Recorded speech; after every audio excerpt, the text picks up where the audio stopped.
The Commander-in-Chief of the nation's armed forces has broken his silence over security concerns that have troubled Kenya's international borders in the recent past.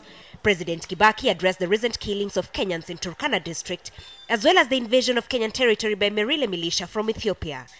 Kibaki said he met Ethiopian Prime Minister Meles Zenawi while attending the swearing-in ceremony of Uganda's Yoweri Museveni recently. The two leaders agreed to have a joint ministerial meeting to restore any boundary beacon that has been destroyed.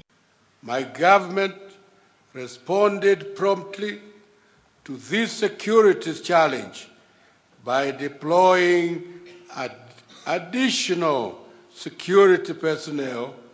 Peace and security has since been restored.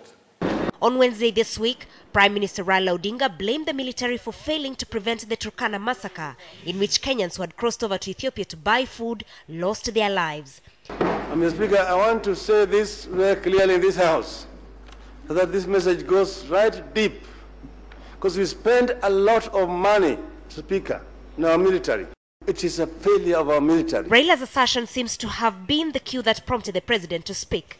The commander-in-chief now says that the long-running dispute will be sorted out in due course. Turkana North Member of Parliament Josephat Nanok reported to Parliament earlier this month that the Merile had encroached into Kenyan territory as they followed the shrinking Lake Turkana.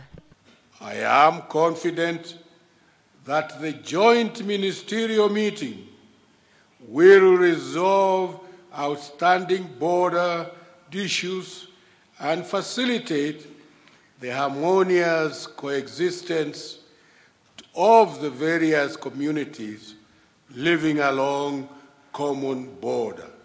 The president has further tasked the military with protecting the eastern border from insurgents from Somalia.